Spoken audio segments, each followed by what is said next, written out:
मैं एम अली हैदरी आप सभी का Haidari study point YouTube channel पे खैर मकदम करता हूं। आज की अपनी इस वीडियो में हम लोग सीटेट सन 2013 उर्दू के क्वेश्चन पेपर को हल करेंगे। आप लोग हमारे इस चैनल को ज़रूर सब्सक्राइब करें और इस वीडियो को ज़्यादा से ज़्यादा शेयर करें। तो चलिए शुरू करते हैं। यहाँ पे आप लोगों को एक पैसेज दिख रहा होगा जिससे मुताल्लिक 9 सवाल दिए गए हैं। इसी पैसेज की मदद से हमें सवालों के जवाबात देने हैं। तो दोस्तों यहाँ पे आपको पैसेज थोड़ा सा बड़ा दिख रहा होगा, तो हमें क्या करना है, पहले हमें सवालात पढ़ना है। जब हम पहले ही सवालात पढ़ लेंगे तो हमारे जहन में सवालात घुस जाएंगे और उसके बाद जब हम पैसेज पढ़ेंगे तो पैसेज पढ़ते ही हमें सवालों का जवाब मिलता जाएगा। तो यहाँ पे जो पहला सवाल है वो ये कि इस पैराग्राफ का उन्वान क्या होना चाहिए। पैसेज पढ़ेंगे उन्वान पता चलेगा।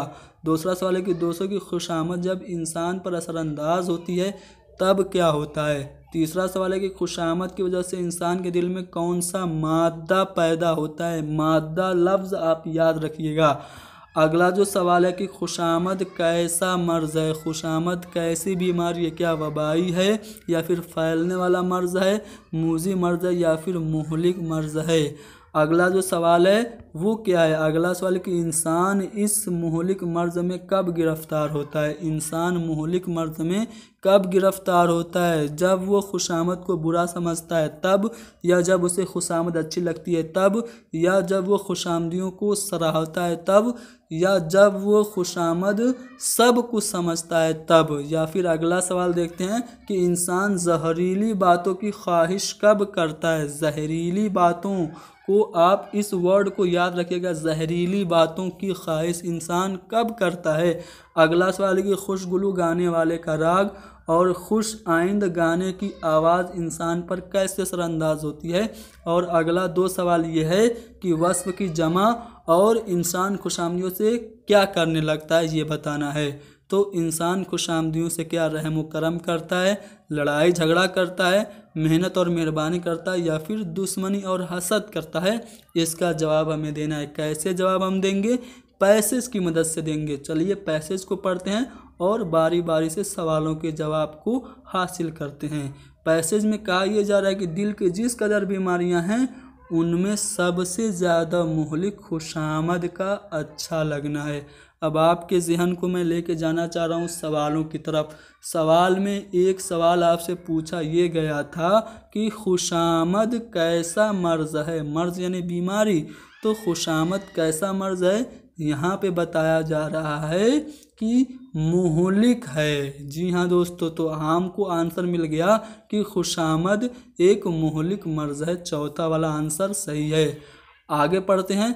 आगे ये कहा जा रहा है कि जिस वक्त इंसान के बदन में ऐसा मादा पैदा हो जाता है जो वबाई हवा के असर को जल्द कबूल कर लेता है, उसी वक्त इंसान मर्ज़ मुहलिक में गिरफ़्तार हो जाता है। इसी तरह जब खुशामद अच्छा लगने की बीमारी इंसान के दिल को लग जाती है तो उसके दिल में एक ऐसा मादा पैदा हो जाता है जो जहरीली बातों के जहर को चूस लेने की ख्वाहिश रखता है। मैंने आपसे कहा था मादा पैदा होना, इस लफ्ज़ को याद रखिएगा।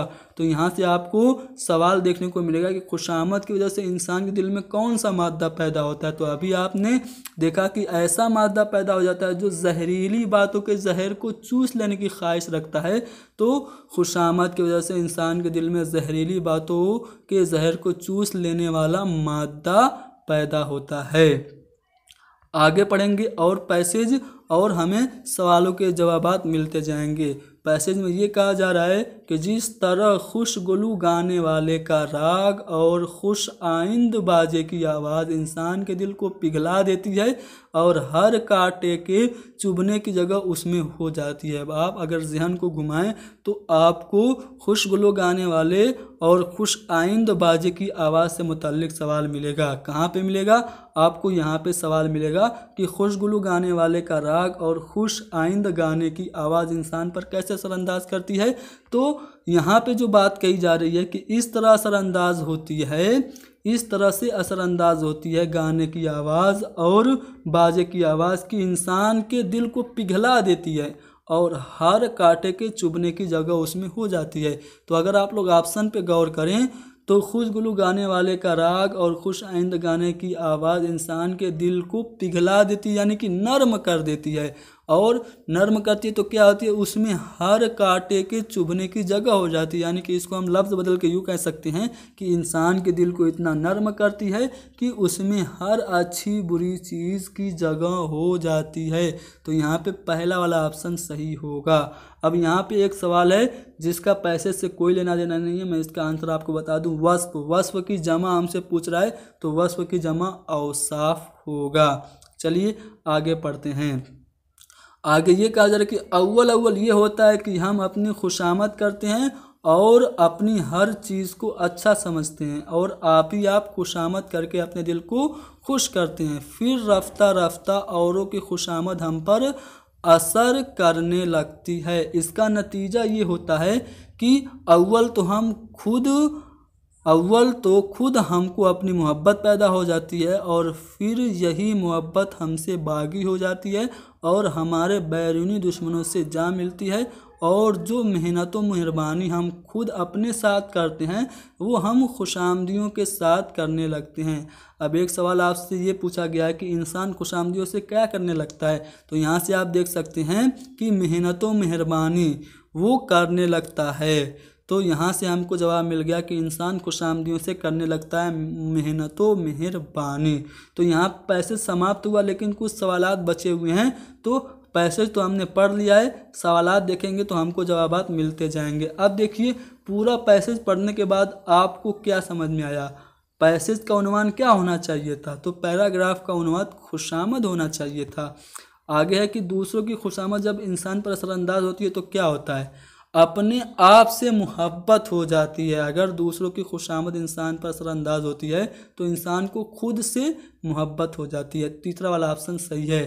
ठीक है, बाकी आंसर मैंने आपको बता दिया। चलिए अब अगला पैसेज आपके सामने है यहाँ पे, जो कि रविन्द्रनाथ टैगोर की एक स्टोरी काबुली वाला, जो कि अंग्रेज़ी में है, उसका हिंदी में ट्रांसलेट किया गया है। ठीक है, इसका भी पहले हम सवालात देख लेते हैं, फिर पैसेज को पढ़ेंगे। ठीक है, सवालात मैं आपको दिखा दूं। यहाँ से आपको सवालात देखने को मिलेंगे। तारुफ के क्या मानी है हमको बताना है, दोस्ती का मुतजाद बताना है। ठीक है, और साथ ही साथ हमको बताना है कि काबली वाले के कंधे पर क्या था। काबली वाले के कंधे पर क्या था, थैला था। किसका थैला था, पैसेज पढ़ेंगे पता चलेगा। मुन्नी काबली वाले को देखकर क्यों घबरा गई। काबली वाले को देख के मुन्नी घबरा गई थी। क्यों घबराई थी, पैसेज पढ़ेंगे पता चलेगा। मुन्नी की माँ उसको किस बात पर डांट रही थी। मुन्नी की माँ ने मुन्नी को डांटा, क्यों डांटा था। और अगला सवाल है कि काबली वाला मुन्नी को अपनी झोली से निकाल कर क्या देता था। तो ये सभी सवालात थे। अब पैसेज पढ़ेंगे और हमको आंसर मिलते जाएंगे। पैसेज में ये कहा जा रहा है कि काबली वाले के कंधे पर मेवे का थैला था। अब देखिए क्वेश्चन आपको पूछा गया है कि काबली वाले के कंधे पर क्या था, तो मेवे का थैला था। एक आंसर मिला। उसके बाद कहा जा रहा है कि काबली वाले के कंधे पर मेले का थैला था और हाथ में अंगूरों की पटारी थी। मोटे कपड़े का ढीला ढाला कुर्ता पहने, साफा बांधे, लंबे डेल डोल का एक काबली वाला सड़क पर आहिस्ता आहिस्ता चला जा रहा था। मुन्नी की आवाज़ सुनकर हसमुख काबली वाले ने घूम कर देखा। मुन्नी घबरा गई और उस काबली वाले को फाटक में आता देखकर अंदर भाग गई। अब एक क्वेश्चन आपसे पूछा गया था कि मुन्नी क्यों घबरा गई थी। ठीक है, मैं आपको दिखाऊं क्वेश्चन कहाँ पे है। मुन्नी काबली वाले को देखकर क्यों घबरा गई थी, तो अब इसका आंसर आपको मिलने वाला है, ध्यान से देखिएगा। क्यों भागी, अंदर भागी, क्यों भागी, इसलिए कि मुन्नी की माँ कहती थी कि काबली वाले बच्चे को थैले में डालकर ले जाते हैं।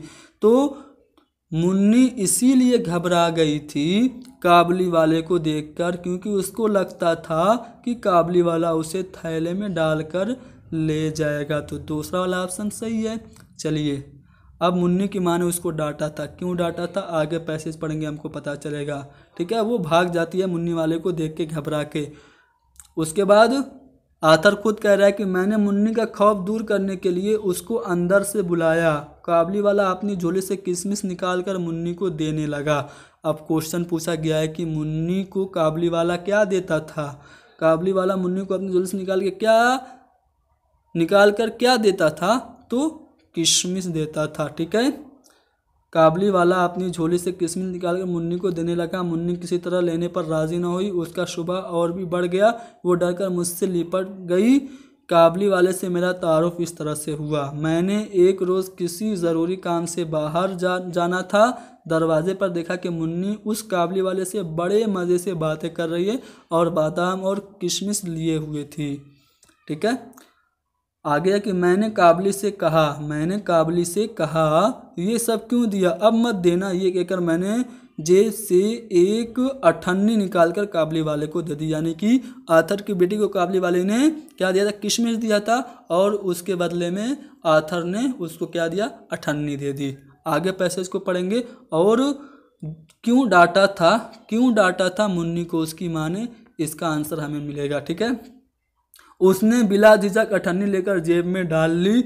जब मैं काम से घर लौटा तो मैंने देखा कि उस अठन्नी की वजह से घर में बड़ा शोर मचा हुआ है। मुन्नी की माँ उससे डांट कर पूछ रही थी कि तूने उससे अठन्नी क्यों ली। यानी कि मुन्नी की माँ मुन्नी को क्यों डांट रही थी, क्योंकि मुन्नी ने अठन्नी ले ली थी काबली वाले से। तो यहाँ से आपको आंसर मिलेगा कि मुन्नी की माँ उसको इसलिए डांट रही थी क्योंकि काबली वाले की तरफ से अठन्नी ले ली थी। तो काबली वाले की तरफ से अठन्नी लेने पे ही मुन्नी की माँ उसको डांट रही थी। तीसरा वाला आंसर होगा। ठीक है, अब देखिए 2 सवाल बचे हुए हैं जिसका पैसेज से कोई लेना देना नहीं है, इसलिए हम पैसेज पढ़ के टाइम वेस्ट नहीं करेंगे। तारुफ के क्या मानी है, तो पहली बार जब जान पहचान होती है तो उसको तारुफ कहते हैं, इंट्रोडक्शन अंग्रेजी में कहा जाता है। तो पहली बार जान पहचान होना तारुफ के मानी है। अगला सवाल, दोस्ती का मुतज़ाद क्या होगा। दोस्ती का मुतज़ाद जो होगा वो दुश्मनी होगा। तो यहाँ से हमने पैसेज को पढ़ लिया। चलिए अब पेडागोजी पे मबनी सवालों को हल करते हैं।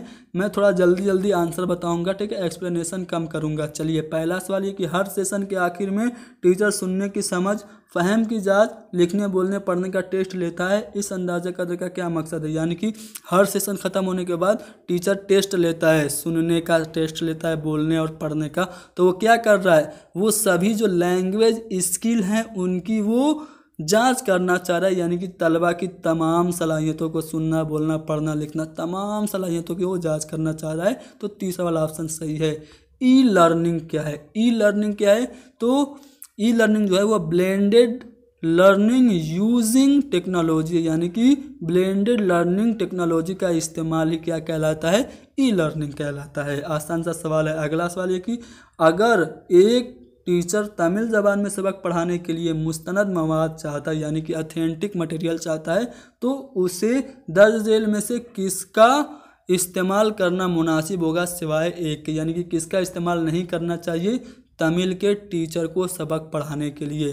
पहला है तमिल अखबार, तो तमिल अखबार का इस्तेमाल करना चाहिए, ऑथेंटिक मटेरियल है। इंग्लिश ज़बान के अखबार के मजमून का तमिल ज़बान में तर्जुमा, तो तमिल ज़बान पढ़ाने के लिए तमिल ज़बान का तर्जुमा, ये भी सही है। मुलाजमत की दरख्वास्त का फॉर्म तमिलनाडु की कंपनी में इस्तेमाल किया गया है, यानी कि कोई फॉर्म तमिलनाडु की कंपनी में भेजना, तो ये भी ऑथेंटिक मटेरियल होगा। लेकिन कोयम्बटूर में स्ट्रेट साइन की तस्वीर, ये एक तमिल टीचर के लिए तमिल ज़बान में सबक पढ़ाने के लिए मुस्तनद मवाद नहीं है। कोयम्बटूर में स्ट्रेट साइन की तस्वीर ये तमिल ज़बान को पढ़ाने के लिए अच्छा मवाद नहीं है। तो यहाँ पे चौथा वाला ऑप्शन सही होगा, क्योंकि हमको सिवाय पूछ रहा है। चलिए अगला सवाल देखते हैं। अगले सवाल में ये कहा जा रहा है कि गैर लफ्जी तरसील क्या होगी, तो हरकत सकनात गैर लफ्जी तरसील होंगी। अगला सवाल की दर्ज झेल खूबियाँ को ऑपरेटिव लर्निंग ग्रुप से मुताल्लिक है सिवाय, यानी कि यहाँ पे 4 हैं खूबियाँ जो कि ऑपरेटिव लर्निंग ग्रुप से हैं सिवाय एक के। तो दोस्तों क्लास का ज़्यादा वक्त मश्क के लिए वक्फ करना, ये खूबी ऑपरेटिव लर्निंग ग्रुप की है। ठीक है, टीचर मरकूज़ हिदायत का मुतबादिल और हम जमातियों के साथ मिलकर काम करना, तलबा को तरगीब देना और बहुत जल्द हिम्मत हार देते हैं, जो बहुत जल्द हिम्मत हार देते हैं उनको मोटिवेट करना, ये भी ऑपरेटिव ग्रुप लर्निंग की खूबी है। लेकिन एक बे आवाज़ बिना हरकत के बहुत करीने वाला, मतलब अनुशासित क्लास, एकदम बोरिंग क्लास, तो ये ऑपरेटिव ग्रुप लर्निंग से मुताल्लिक नहीं है। तो यहाँ पे दूसरा वाला ऑप्शन हमारा सही होगा। अगला सवाल है कि क्लास में किसी मशहूर वाक़े की तरफ इशारा मौजूद हो तो उसे क्या कहते हैं। तो दोस्तों अगर आप लोगों ने सनअत पढ़ी होगी तो एक सनअत होती है सनअत तलमी, जिसमें किसी मशहूर तारीख़ी वाक़े या फिर किस्से की तरफ इशारा होता है। जैसे मैं एक शेर बोलूँ कि निकलना खुल्द से आदम का सुनते आए थे, लेकिन बड़े बेआबरू होके तेरे कूचे से हम निकले, तो इसमें हज़रत आदम अलैहिस्सलाम का जिक्र है, तो इसमें सनअत तलमी हो गई। इसी तरह बेखतर कूद पड़ा आतिश नमरूद में इश्क, अक्ल है महवे तमाशाए लबे बाम अभी, ये इकबाल के शेर में भी सनअत तलमी है। तो जब भी किसी मशहूर वाक़े की तरफ इशारा मौजूद हो किसी क्लास में तो उसको तलमी कहेंगे। चलिए अगले सवाल की तरफ बढ़ते हैं। अगला सवाल है कि इस टेस्ट रीडिंग में, इस रीडिंग टेस्ट में आप किस तरह नंबर देंगे। यहाँ पे एक टेस्ट है, धर्मशाला कहाँ वाक़ है, सवाल है। दो तरह के जवाब दिए गए, एक ने सवाल दिया हिमाचल प्रदेश में, दूसरे ने दिया धर्मशाला हिमाचल प्रदेश में वाक़ है। तो दोनों सवालों के जवाब को क्या आप दूसरे जवाब के लिए 2 नंबर देंगे, पहले को 0 नंबर देंगे, या फिर पहले जवाब को 1 नंबर और दूसरे को 2 नंबर देंगे, या फिर पहले जवाब को 2 नंबर और दूसरे जवाब को भी 2 नंबर देंगे, या फिर दूसरे जवाब के लिए आधा 1.5 नंबर और पहले जवाब के लिए 1 नंबर देंगे। तो दोस्तों यहाँ पे देखिए सवाल क्या कह रहा है, धर्मशाला कहाँ है। तो पहला जवाब है हिमाचल प्रदेश में, दूसरा जवाब भी है हिमाचल प्रदेश, धर्मशाला हिमाचल प्रदेश में वाक़ है। तो दोनों ने तो सही जवाब दिया, लेकिन पहले ने अल्फाज कम इस्तेमाल की, लेकिन जवाब तो बिल्कुल सही है, तो उसको पूरा नंबर मिलना चाहिए। यानी कि पहले वाले को भी 2 नंबर देंगे और दूसरे वाले को भी हम 2 नंबर देंगे। तो यहाँ पे तीसरा वाला ऑप्शन सही होगा। चलिए अगला सवाल देखते हैं। वसी मुताला का क्या मतलब है। वसी मुताले का मतलब क्या है, अगर आप कोई भी अध्ययन कर रहे हैं और विस्तृत अध्ययन कर रहे हैं तो उसका मतलब क्या है। विस्तृत अध्ययन का मतलब होता है मौजू को समझने, लुत्फ अंदोज होने के लिए पढ़ना। ठीक है, ये वसी मुताले का मतलब है। मेरे ख्याल से मरकजी ख्याल भी हो सकता है, लेकिन ऑफिशियल आंसर की में सीटेट ने दूसरे वाले ऑप्शन को सही माना है। तो दूसरा वाला ऑप्शन सही है according to the official answer key of CBSE। चलिए अगले सवाल को देखते हैं। अगला सवाल ये है कि सुनने की महारत की जांच के लिए टीचर ने एक सरगर्मी बनाई, उसकी जांच किस बुनियाद पर हो सकती है। ठीक है, लिसनिंग स्किल का इवेल्युएशन करने के लिए एक एक्टिविटी टीचर के लिए बनाई गई, तो वो जो उसका इवेल्युएशन करेगा तो वो किस बिना पे करेगा, तलबा के जरिए तस्वीर की सूरतगरी से करेगा, या फिर एक छोटी फिल्म देखकर उस पर तबसरा करने से, या फिर ऑडियो रिकॉर्डिंग की बुनियाद पर जदूल साजी मुकम्मल करने से, या फिर बुलंद आवाज से मतन पढ़वा कर जांच करना। तो दोस्तों सुनने की महारत, ठीक है, सुनने की महारत की चेक करना है तो आप कोई ऑडियो रिकॉर्डिंग चलाइए। ठीक है, ऑडियो रिकॉर्डिंग की बुनियाद पर जदूल साजी करिए। ठीक है, तो ये जो होगा इस तरह से, इस एक्टिविटी से सुनने की महारत की जांच हो सकती है। तो तीसरा वाला ऑप्शन सही है। दोस्तों अगर आपको बोलने की महारत की जांच करना होता तो आपको कौन सा ऑप्शन सही होता, तो एक छोटी फिल्म दिखाकर उस पर तबसरा करना, इससे बोलने की महारत चेक हो जाती, लेकिन सुनने की महारत चेक करने की बात हो रही है, इसलिए तीसरा वाला ऑप्शन सही होगा। ऑडियो रिकॉर्डिंग सुन के उसकी जदूल साजी करना। ठीक है, चलिए अगला सवाल देखते हैं। इंक्वायरी बेस्ड लर्निंग कहाँ है। ठीक है, उस्ताद का काम देता है, या फिर उस्ताद का काम देता है और पढ़ने में मदद करता है, या फिर तलबा अपने आप पूछताछ करते हैं, या फिर ऊपर के 1 और 2 दोनों। तो ऊपर के 1 और 2 दोनों इंक्वायरी बेस्ड लर्निंग में होते हैं, यानी कि टीचर काम देता है और पढ़ने में मदद भी करता है और तलबा अपने आप पूछताछ भी करता है। अगला सवाल है मुहावरे से अपने मुंह मियाँ मिट्ठू बनने का मतलब क्या है। तो अपने मुंह मियाँ मिट्ठू बनना यानी अपनी तारीफ खुद करना। तो यहाँ पे पहला वाला ऑप्शन सही है। अगला सवाल क्या है कि पत्ता पत्ता बूटा बूटा हाल मेरा जाने है, पट्टा पत्ता बूटा बूटा हाल हमारा जाने है, जाने न जाने गुल ही न जाने बाग तो सारा जाने है। ये शेर किसका है? मीर तकी मीर का है। अगला सवाल है कि पढ़ने से कब्ल बहसो मुबाहिसा के दौरान कोई पढ़ने का मवाद इस्तेमाल न करते हुए बहुत ज्यादा जुड़ा हुआ है। किससे जुड़ा हुआ है? पढ़ने का मवाद इस्तेमाल न करना किससे जुड़ा हुआ? ऑडियो लिंगुअल मेथड से जुड़ा हुआ है। चौथा वाला ऑप्शन सही है। अगला सवाल यह कि ऐसे हुरूफ जो किसी लफ्ज के शुरू में जोड़ दिए जाते हैं तो उस लफ्ज का हिस्सा बन जाते हैं तो वो क्या कहलाते हैं? यानी कि किसी भी लफ्ज में जैसे हुनर है, वो हुनर है, ठीक है, और इससे शुरू में अगर बेहुनर जोड़ दिया जाए या फिर आपको